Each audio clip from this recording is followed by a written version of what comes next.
వీడని అనుబంధం కథ. రచన కందర్పమూర్తి. కథాపఠనం మలవరపు సీతారాం కుమార్. రిటైర్డ్ ఉద్యోగి మూర్తిగారి ఇంట్లో తిష్ట వేసుకుని ఖుషీగా రోజులు గడుపుతున్న హీలా అనే పిల్లికి చచ్చిన చావొచ్చి పడింది. పాల ప్యాకెట్లు గుమ్మం దగ్గర లేటుగా తీస్తే వాటికి రంధ్రం చేసి పాలు తాగే ఛాన్సు, పిల్లి మూతి పెట్టిందని పారబోసే పాలు మస్తుగా దక్కేవి. ఇంట్లో పాలు విరిగిపోయినా వాష్ బేసిన్లో పోయకుండా నాకే నా టబ్లో వేసేవారు. నేనిన్ని చిలిపి పనులు చేసినా ఎప్పుడూ నన్ను తిట్టింది లేదు. నా జననం మూర్తిగారింట్లోనే జరిగిందట. నేను పుట్టగానే కొద్ది రోజులు నా ఆలనా పాలనా చూసి నన్ను ఇక్కడ వదిలేసి అమ్మ మరో ఇంటికి షిఫ్ట్ అయిపోయిందట. నా డెలివరీ టైంకి మూర్తిగారి ఇంటి అటక అనుకూలంగా నేను ఆడుకోవడానికి వీలుగా ఉందని ఇక్కడ తిష్ట వేసిందట మా అమ్మ.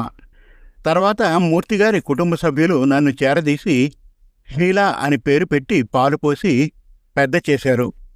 నేను ఇంట్లో అందరికీ ముద్దుగా ఉండడానికి కారణం గోధుమ రంగు శరీరం, ముఖం మీద తెల్లని నిలువు నామం మచ్చ ఉండడమే.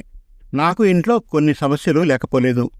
మూర్తిగారు శుద్ధ వైదిక బ్రాహ్మణులు. ఆచార వ్యవహారాలు ఎక్కువ. శాదస్తపు మనిషి. పక్కా శాకాహారి. శకునాల పిచ్చి ఎక్కువ. ఉదయాన్నే నా మొహం చూడకూడదట. పూజలు పండుగలు వ్రతాలప్పుడు మడి పాటిస్తారు. కాషాయ వస్త్రధారణంలో నెత్తిమీద పెద్ద పిలకతో శాస్త్రిగారు, వెనక శిష్యులు మంత్రాలు వల్లిస్తూ పూజలు చేస్తూ సందడిగా కనపడతారు. తర్వాత భోజనాలు సంభావనలు ఉంటాయి. అలాంటప్పుడు నా పని అటక మీద కూర్చోవడమే. మూర్తిగారు శాకాహారి అయినా నాకు మాంసాహారానికి లోట్లేదు. వారి పాత సామాన్ల స్టోర్ రూంలో ఎంతో కాలం నుంచి మూషిక కుటుంబాలు నివాసముంటున్నాయి.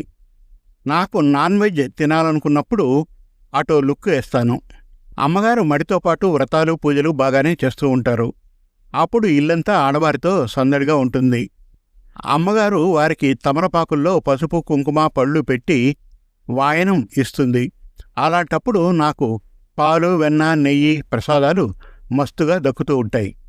కిందన నేను ఉండడం నిషేధం కనుక అటక మీద నుంచే కనిపెడుతూ ఉంటాను. పట్టణంలో ఉండే మూర్తిగారి అబ్బాయి అమ్మాయి పండగలకు ఇక్కడికి వస్తే ఇల్లంతా సందడే సందడి. మూర్తిగారి 8 ఏళ్ల మనవడు బాబీ ఇక్కడికొస్తే నన్ను వదిలిపెట్టడు. మిల్క్ బికీలు కేకులు తినిపిస్తాడు. ఇప్పుడు నా వయస్సు 6 ఏళ్ళు. ఎలాగంటే బాబీ పుట్టిన 2 ఏళ్లకి నేను పుట్టానట. ఇలా హాయిగా ఆనందంగా ఈ ఇంట్లో రోజులు గడిచిపోతూ ఉంటే అనుకోని ఆపద వచ్చి పడింది. కొద్ది రోజులుగా ఇంటి చుట్టూ కొలతలు తీసుకోవడం, కొత్త మనుషులు ఏవో కాగితాలు పట్టుకు తిరుగుతూ ఉంటే ఏమీ అర్థం కాలేదు. ఇప్పుడు తెలిసిన విషయమేమంటే మూర్తిగారు మొత్తం ఇంటిని అపార్ట్మెంటు కట్టడానికి కాంట్రాక్టుకి ఇచ్చేస్తారట. పాత ఇల్లు పడగొట్టి పునాదులు తవ్వడానికి సన్నాహాలు జరుగుతున్నాయి. వాకిట్లో తులసి బొక్కతో తులసికోట, ఎప్పుడూ దీపపు ప్రమిదల దీపకాంతులు, పెరట్లో ఎర్రని పుష్పాలతో మందార చెట్లు, ఏపుగా ఎదిగిన కరివేపాకు చెట్టు, ఉదయాన్నే కాకులు, అనేక పక్షుల సందడితో కనిపించే పెద్ద వేప చెట్టు, అమ్మగారు ఆప్యాయంగా పెంచుకునే మల్లె పందిరి, ఇవన్నీ మళ్ళీ నేను చూడగలనా? మూర్తిగారు ఇంటి సామాన్లు ఎక్కడికి షిఫ్ట్ చేస్తారో తెలియక తికమకగా ఉంది. అప్పుడు ఈ అటక స్టోర్ రూములు లేకపోతే మనుగడ ఎలాగా అని ఆలోచనలో పడింది హీలా పిల్లి. సమాప్తం. మరిన్ని చక్కటి కథల కోసం, కవితల కోసం, వెబ్ సిరీస్ కోసం మనతెలుగుకథలు.com విజిట్ చేయండి. Thank you.